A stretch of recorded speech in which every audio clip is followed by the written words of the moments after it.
Hi and welcome to another webisode. I'm Leah Kearns. I'm the founder here at WeBeing, and today I've got Mel Ryan joining me. Hi Mel, how are you going?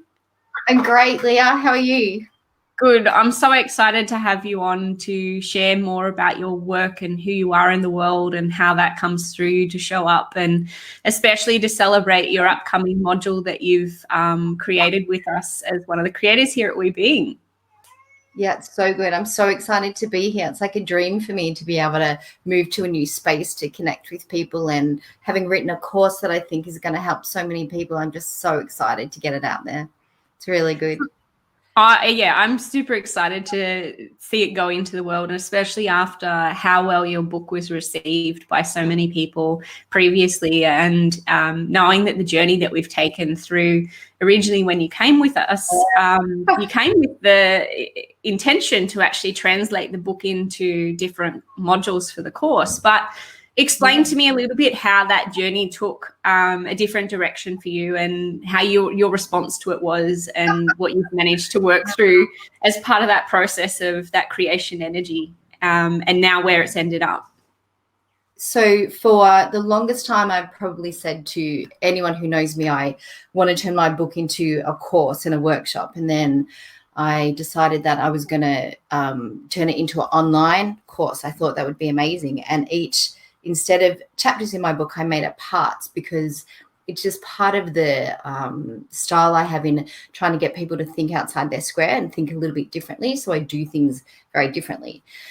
And so I sat down, I had part one, and I'm all ready, and I've even set it all out as in what I'd want to say. So I'm in school, with you guys, and I'm listening to everything going, I can't get 3 points from all of this information and squish it all into one tiny, it's not going to work. And it wasn't a panic, maybe panic, but a panic that you knew that you just had to let it happen.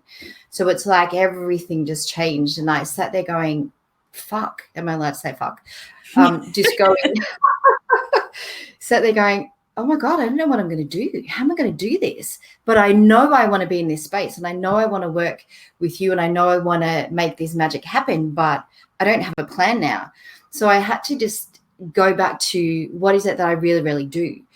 And I sat there and I thought to myself, well, I want to help people understand themselves. It doesn't have to be my way. It can be any way. It could be any way. I've just got to listen and find out, how that magic is going to come about.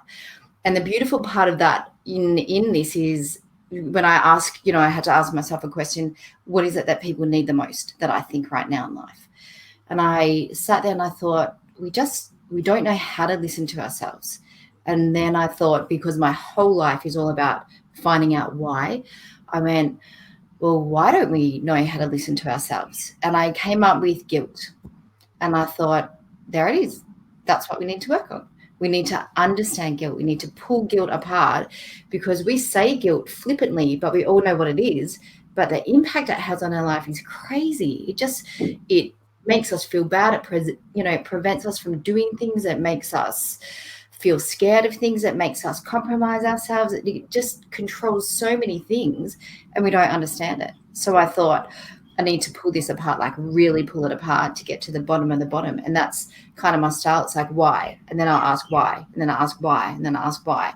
And it's almost like my theory is there's 5 whys. You ask why 5 times, you'll get to your answer. But you have to be able to answer honestly. And so we have to not be able to distract ourselves as we go through that. So that's what this course is about, taking the person, you start with guilt, and you understand that it impacts our life, because we all do. It's like a button. We have a button. As a mum, you've just, had a beautiful baby, and you go, oh, I've now got a button of guilt, and you sit there and you go, I'm just going to push that. I'm going to push it. I'm tired. I should be doing this. I'm going to push that. And then someone else goes, oh, did you not feed him? You're like, oh, yep, you can push it too. Someone else can push it. No, he's not got a bonnet on. You can push that. Everyone pushes it. And so we live with that guilt button, and it's free for everyone. So I was like, we can't do this. We can't live like this anymore. It's so detrimental to ourselves. So that's kind of where I started. And then I went backwards. So it's like, why do we have guilt? And it comes back to because we're actually not doing what someone else wants us to do. So we feel bad. And so why do we then do what someone else doesn't want us to do? Sorry, why do we think someone else doesn't want us to do it?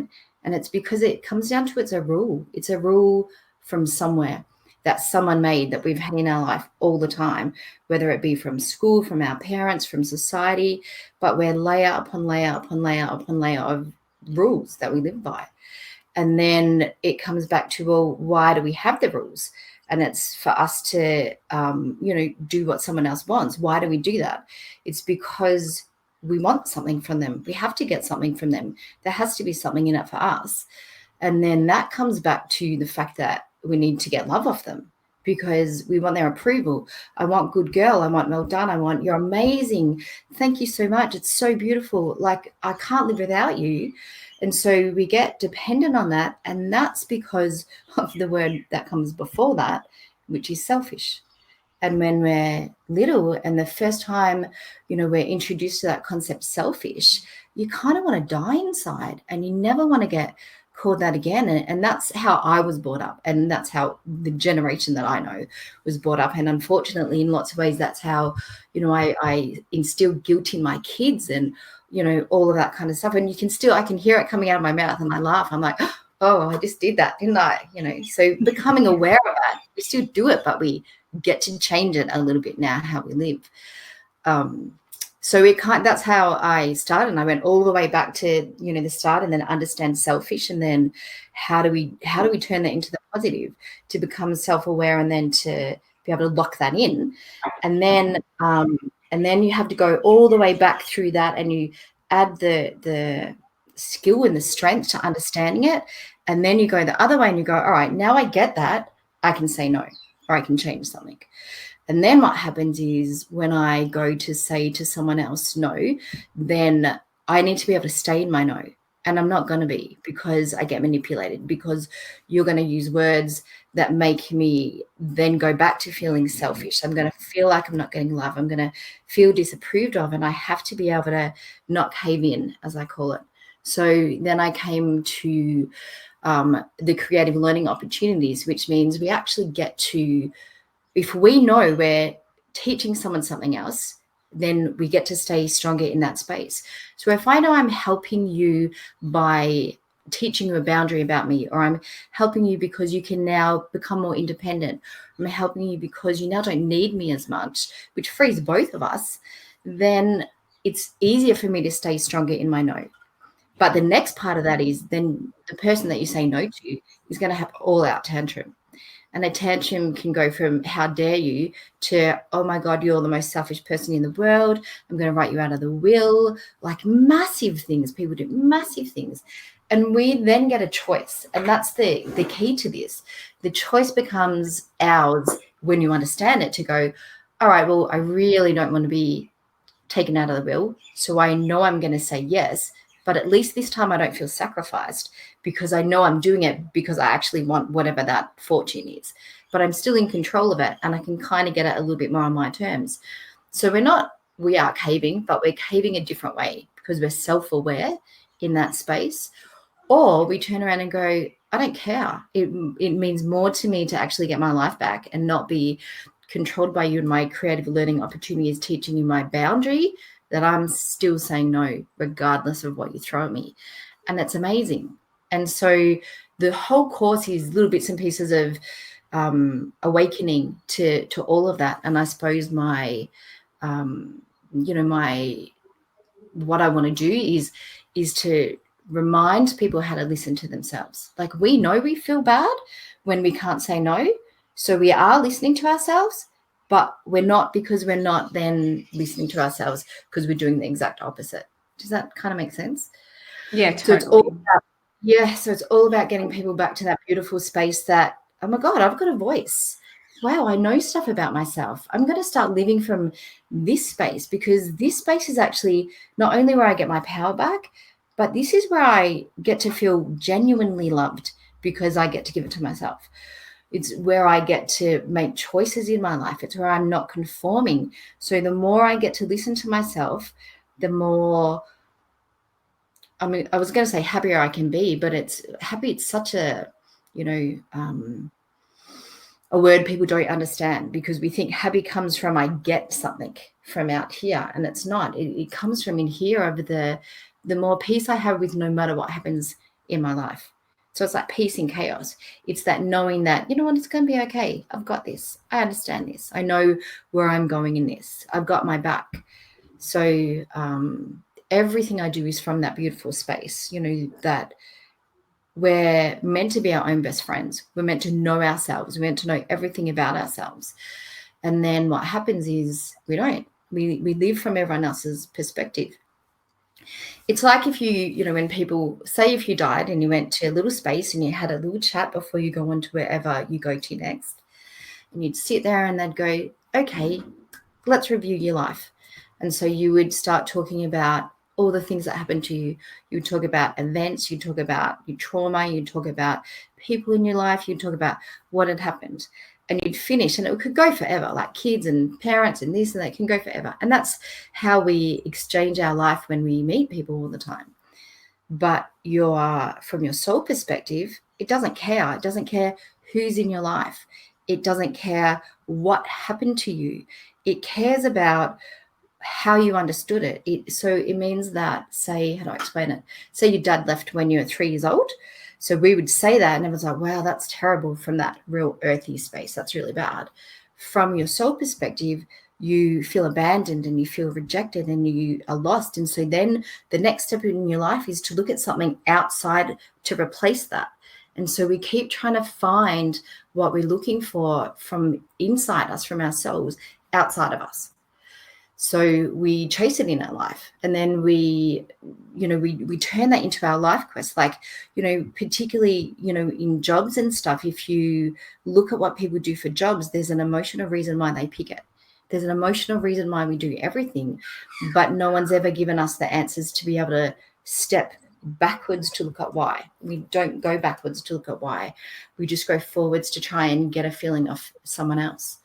And we get lost, and more lost, and more lost, and then have to do more and more stuff for more and more people to feel happy, because we're going to feel guilty if we don't, and we get stuck. It's a circle. With all this coming together now at this point in time for to be expressed in this way for you, obviously you've had a wealth of experience and a lifetime of putting these practices together in your own way of experiencing this as well. How did you actually come to be doing taking this path and come to be doing the work that you do in the way that you do it? What was there, one real catalyst moment, or was there something that you it was breadcrumbs and it led you into it? Lots of breadcrumbs. But when I was, at school, I remember I was always the one that would not make an excuse for other people, but people would say, oh, something about another person. I'd be like, yeah, but there's a reason why. There's a reason why they're like that. There's a reason why this happened. There's a reason why he does that, or she does that, or your mum does that, or whatever. And people would just look at me like, oh. And so I have always been that way. I used to drive my parents crazy because I needed to understand something. And it's like a thread. You have to go all the way back. And once you get, the ball of string that the cat would play with, and it's a mess and it's impossible to undo. If you find the end, you can undo it. You can undo anything. And that's kind of what this is about. So I had my first baby. I was in hospital, had my first baby. She was a cesarean, and I was 23. I was a bit traumatized. I'd been in labor for like 30 something hours. She got stuck.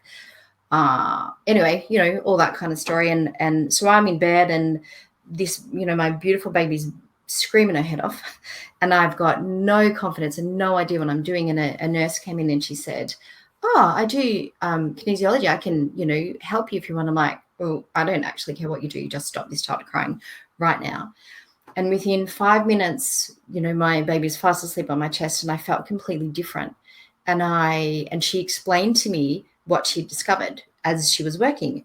And I just looked at her, I'm like, you know why? Like, I didn't even know why. I didn't know why I felt like this. But she could explain why to me. And it was like the biggest light bulb moment. I'm like, oh my God, you can find out why when people don't know their why. And that was it. I was off. And so I was working in corporate Telstra, and I didn't go back, took a redundancy, put that into study for the next 4 years of my life, had babies, between having babies, studied everything, not just kinesiology, everything, because it was all a new tool to find out why, something deeper, something more understanding. And I've just started from there, and I'm 23 years later, I still do it. Like, people come in, I'm like, all right, let's sort you out. Let's work out why all the stuff happened to you in your life. Let's pull it apart until they get to the point that they go, I get this. And you see, oh God, you see people's life change so amazingly. And not change in the sense that, you know, they have to get divorced, but they know why they're annoyed at their husband, because it's about them. You know, it's not, you can't fix your husband, but you can fix your reaction. You can't fix, you know, your kids, but you can fix why you're so stressed or so anxious. So many people with anxiety and depression and all of that. So, and do you know what? Even in saying all of this here, in all the different things that I've ever worked with, every single person that has walked through these doors feels guilty. And every single person that walks through these doors does not know how to listen to themselves at all. And they follow someone else's rules. So for me, it was the best place to start was guilt, because it helps us to start to see that maybe there's a different way to look at things, or maybe, you know, maybe we've been shown one way, but there's another way that we can explore. And in this part, I'm in here, and I want to be in here. I'm important. It's like people go, oh, no, don't worry about me. Or you go, people go, I don't believe in star signs. And then you start reading that. What's mine say? Like, we're all interested. It's true. It's like we're all interested in ourselves, but we don't think we are. But my God, we are. We want to know why. Also, I think there's a certain amount of conditioning there it comes back to that selfish aspect of, no, you can't be interested in yourself because it's selfish to be interested in yourself, right? It's self-absorbed, and it's, all of that kind of thing. It's a bad thing. So actually, the minute we understand that word, we spend the rest of our life proving to the world that we're actually not in our life.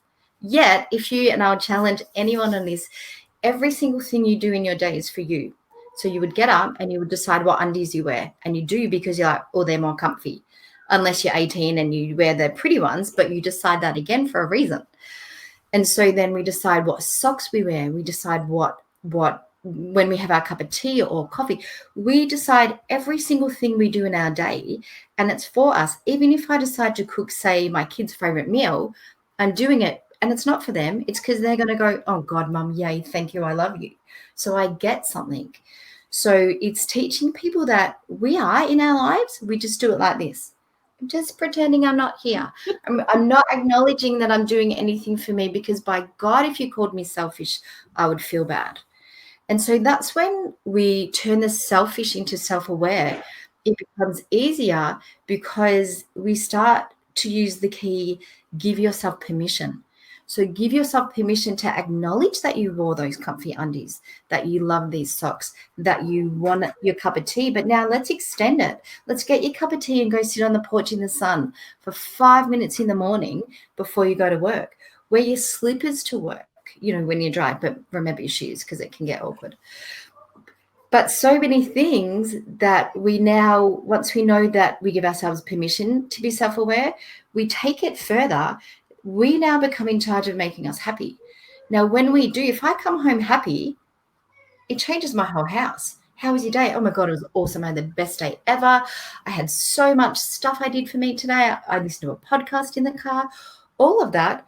The responsibility of all the people in my home, and as much as people go, well, it's not, you know, they shouldn't have to make you happy. We put it on them. We put that you need to make me happy, particularly onto our partners. You didn't do this for me. I'm tired. You know, all of that. We compete onto whose day sucks more. If you sit with anyone, you meet them up the street. Hi, how are you? Good. How are you? Good. We then go, I'm going to tell you how shit my life is, because I don't want you to think my life is good. I'm going to compete with you. Oh, this happened. My mum's doing this, or my aunt, this happened to my auntie, or so-and-so's sick, or I've got to take Johnny somewhere. So we compete to how shit our life is, because we can't celebrate each other, and we can't celebrate that. It's that whole coming back to giving ourselves permission for it to be amazing, because it's amazing. And we get to make it even more amazing when we know that we can. Now, you can't get to that in 5 minutes, but when we start to change the way you think, we start to, and it's waking you up. It's waking you up to, there's a whole different way out there. When we start to introduce this as a new concept, anything's possible. And so it's really then moving from that selfish space to turning those words into self-awareness, and using curiosity then as the tool to be able to do that, and being inquisitive and inquiring, but without judgment and without that attachment to absolutely digging, but at the same time approaching that with that sense of curiosity to understand and to know and appreciate something for what it truly represents, right? Absolutely. Absolutely. It's like we spend our life thinking that someone else has to fix it for us. So, everyone's like, I need to find my soulmate, because when I find my soulmate, Cinderella, it's a whole blog I wrote on the Prince Charming methods. And Cinderella she needs to be saved, but particularly all of us, men as well, we think that we need someone else. And once we find them, things will be amazing. Yet from the minute you're born to the minute you die, the only person that understands you, that's had your life experience, that knows everything about you, that knows how you like your tea, how you like your bath, what time you like to go to bed, everything, how you brush your hair, the order that you need to get dried, all of that is you. So our soulmate is us, and it will always be us, because our souls are here with us. Our soul doesn't end. So our soulmate has to be us, yet we get to meet all these beautiful people that help us understand ourselves better. They help us find new ways we want to be, new things that we're interested in. We get to follow the buzz, if we're self-aware, with people in our lives. But it's coming back to that concept that, wait, I need to be in my life, not you're going to fix it for me. By all means, keep these beautiful people in your life, but keep you in your life. And that's the bit that we've missed out on doing. We're not in our life.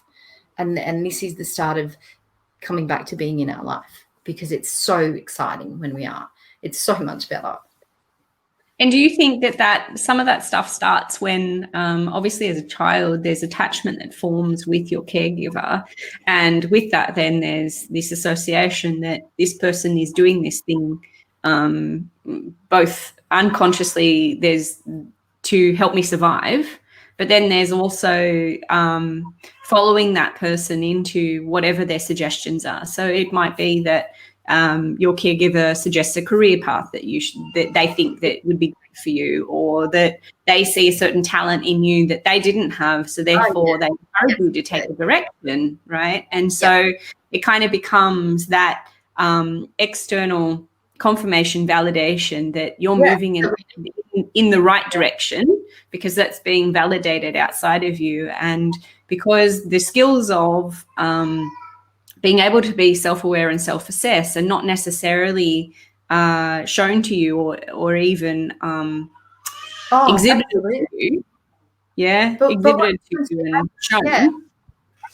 Well, as a mum, and being a mum, and you being a mum, you have a baby, and then you have a list, and your list is, oh, this is my earth wish for you. I want you to be happy. I want you to grow up strong. I want you to be, to like yourself. I want you to have friends. I want you to have a good career, good school, good, all of that. So it's the earth rules. So we literally then try and guide them to that list, because that's the list we want, because we want them to be happy. And I have kids. I love that list, and that's I talk a lot about earth parenting and soul parenting. And so my earth mum, kicks into this. I'm going to manipulate you and guilt you and put you into that path, because I want you to be happy, which is about me. But then if you're happy, I'm happy, that.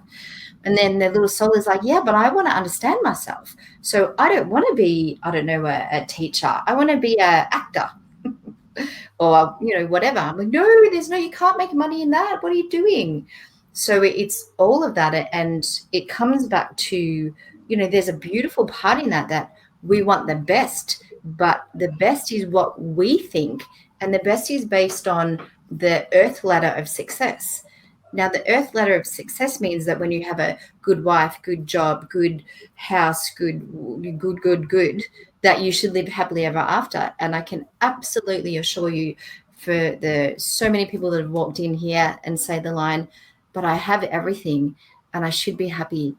And I'm so not happy. I'm not happy. I'm so depressed, that you're like, now we start, because they don't have them, but they have everything, but not them. So it's it's acknowledging that. I think we do a beautiful job as mums, that I'm never gonna and parents and carers and all of that, and we have a really beautiful intent that we come from a good place, but we don't do it with someone. So because I want to feel like a good mum, if you do what I say and it works, then I feel like a good mum, but I then develop this codependent relationship, because I feel good if you feel good, which is still about me, and I've not worked out that I can just feel good. So then we hide behind that in our ability to parent, and that gets messy, and we're not soul parenting now, we're earth parenting, because we need something. And this is where you start to pull things apart to get to the bottom of the bottom of the bottom, and it can be confronting, because being a mum is or being a parent, and I keep saying mum, but it's my example, is because I get something out of it. And so to let that go, and to then try and get our feeling of being good enough and okay with ourselves, we now have to start getting from a different base. And that we've never been taught that before. No one's ever taught us that before. And it's it's confronting but amazing. It's so powerful. And I think the same, the same can be said then, really, for whether that relationship is parent and child, or caregiver and child, or client and practitioner, or colleague and boss, or peer and peer in the industries together, or even husband wife, or wife and wife, husband husband. Like those interconnections in those relationships, they all have, I feel, those aspects of where that can be attributed outside of you and to that other person. And I feel as though some of the greatest opportunities really are when you can take back that power and say, actually, it's up to me to be in this space with myself, where I can find this inside of myself first, and then I can bring this to our relationship, and I can bring this as an opportunity, rather than constantly trying to pull from that piece between us. Yeah. Oh, absolutely. It's like if you have one job to bring a happy version of you home, otherwise we're going to try and pull that love off someone else, or pull that feeling, because we're not good at doing it ourselves. We need to get it from somewhere. And when we're, the start of relationships, we meet, and it's like, oh my God, I love you so much. I love you so much. And so now I'm going to do everything for you, and you're going to feel loved by me because I do everything for you. But as time goes on and life goes on, and business and work and kids and whatever goes on, all of a sudden I'm not feeling loved by you. I'm tired. I've got work to do. I'm up to my ears in stuff. Someone else wants me over here. Everyone wants me in every direction, and I'm, frustrated. And so now, instead of you feeling loved by me, you feel taken advantage of by me, and you feel, that I don't care about you, and vice versa. And so then we start with, words like, well, you didn't, and, you don't do this for me anymore, and all of that. And we then start pulling love off each other. And that's where most of us end up, in relationships. And it's learning to go, why am I trying to get that off you? Why is it your job to love me when I'm in my life? And when we say it like that, you're like, oh yeah, that's like, why am I doing that? Yet it's their job to love them. I have a beautiful thing I do with couples when I see them, and when we're going through trying to sort out where they're at. And day one is you write a list of expectations that you have for the other person. It's like terms and conditions. So it's a list of expectations. So, and sometimes you have to imagine they're not in your life, because we make excuses for the people we love. So, you know, kill them off and pretend a new one's coming in. Here's our list of terms and conditions that, you know, I want to be listened to. I want, you know, all of that stuff. And day 2 is you then have to write a list of terms or a list of expectations, list of expectations that you expect from the other person. And as you're halfway through that list, you look at it and you go, oh my God, it's actually the exact same, because you wouldn't expect someone else to do what you wouldn't do. So you now got a matching list for you and them. Day 3, you then look at that list and you go, am I treating myself that way? And no one's ever answered yes. Everyone goes, oh shit, I don't do any of that for me. Right. And it's like, why would you expect someone else to do that for you if you don't do that for you? So how can your relationship work? So then we come back to, you need to get back to this list. And some people have on it, you know, they need space. Some people need time. Some people need an out, you know, some people need things to do, you know, as well as a relationship. And we just need to work out what works for us. And so then what happens is, once you work out that this is your list to do, you then swap. And then you go, oh, Han, what's on your list? Wow, you need to be able to go for a walk. You need space. You need to be in new projects. You need to develop something new. You love all this stuff. I'm going to support you while you tell me what you need and I'll support you, but vice versa. It's like, wow, you need some real connected time. You need this, you need that. Okay, I can support you. So now you're actually your own soulmate, but you're hanging out with someone else and really supporting their journey as well. And this is where we're going to move to as people in society and life. And it's so exciting, because this is how we stay true to ourselves, but we get to love all the people around us. As you know, when we parent, we start and we go back to that carer-child relationship. You know, if the more I say good girl to you, or good boy, or good whatever, and it's not to not say that, but it's to both say it. What happens is, when I say it, I keep your power. When I keep your power, you then want more and more from me, and I feel needed. Wow, it's so good to feel needed by a child. And we create that codependent relationship. We don't want codependent relationships. So it means that as we say good girl, we both say it. It's like, don't you think you should be so proud? Are you proud? I'm proud. Oh, we're both proud. This is amazing. No, I'm proud of you. I'm proud of you means I have it. And we don't realize we do it, and we don't do it on purpose, but we do it setting up that relationship where you have to come back to me. And that makes me feel good. If you need me, I feel good. You know, it's coming to the point we want to raise strong, beautiful, independent kids and people and friends and anyone in our life that are just part of our life, but they don't need us, you know, and that's the difference. And that's what all of this is about. And the more free we get from that, because, you know, you face it, when you've created these codependent relationships, then we're pissed off, because people want us all the time. People, you know, all these people want us to do stuff for them because we've created these patterns, but now we're shitty at them because we don't want to do it. And it's this circle that goes, and we wonder why we're unhappy. Oh, we're unhappy. So it makes so much sense. And it's so messy, but it's so simple. It's so simple when we come back to it. And it's just learning new ways to think. We don't have to change your life, but it's like it's a coin and we've only ever seen it this way. Let's flip it. Let's flip everything and go, oh, wait, hang on.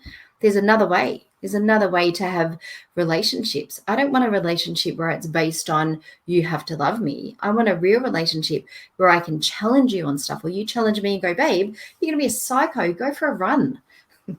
Like, oh, yeah, I can do that. You know, so it changes stuff. It's like, you know, I've been working in this style for, 23 years, and I walk into my son's room and I say something to him and he looks up and he's like, you know, the guilt card does not work on me, don't you? I'm like, yes. Because I want that quick, I'm like, but I'm tired. He's like, doesn't work, does not work. Just ask me. I'm like, oh, yeah. And it's good because the more people know, the more it makes it real now. And I love that because we go back to the earthy patterns of I'm trying to make you and I want you to do this because it's how we are. And the more, I have friends now that call me on stuff because of all this. I love it. My daughters, everything. It's amazing. So amazing. And it really does reinforce then that that's actually what you're asking for when you say that I need this, right? Going back to those terms and conditions, that list, that expectations, when you actually publish that, for want of a better word, to those people around you, they help to hold you accountable to what you have asked for it's your list. Right. Right. Yeah. And I think that that's actually the ultimate sign of love, that you've told me that you want this. You haven't come back to revisit that. You haven't updated that. So I'm going to offer that back to you as a means for you to see that reflected. And I think then that really, that alleviates that guilt, and that gets to the bottom of that. And I'm just so excited to help this module come to being in the space that it is now, and in the way it's been formed up through this process, and just super excited to see the onflow and ripple effect of what is going to come from this being released in this way. Yeah. And I can't wait for even, you can't have, like, it takes the person back to why, and then it pulls them through the journey of how to be able to stand so easily and so strong in their no, or changing something.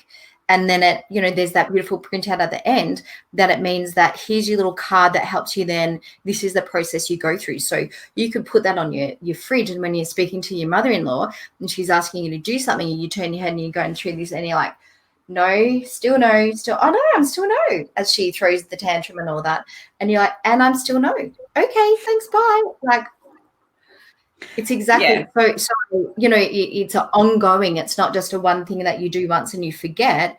It's an ongoing to go, here's your beautiful challenge to be able to call yourself on this, to go, I know this doesn't feel right. I'm aware of this now. I get to make my choice now, what I do next with that. And that's giving my power back. And that's the most beautiful thing. It's really that gift of that keeps on giving, and I can't wait for people to experience it, because it's such a powerful piece, and so well put together as well in all the creation energy and work that you've put towards it. So thank you so much for being a part of this module release with us. And if you're looking for Mel's things, we'll put all the links down with this as well, so you can pop over and check out Living Without Guilt. Life Without Guilt, and really get to experience what this is for you, and how freeing a key this might be for you at this point in your life. So good. And thank you so much, Lee. It's been such an awesome experience to work with you and all the girls in the team, and I'm just in awe of the process, and I cannot wait to do more courses with you. And this is such a beautiful space. Thank you so much. Thank you, Mel. Yeah, thank you so much, and very excited for this launch and release. Thank you all for joining us today, and if you have any questions for Mel, please get in touch through our regular social channels, and we'll make sure that we feed them back to her. Awesome. Love to. Thank you. See you. Bye. Bye.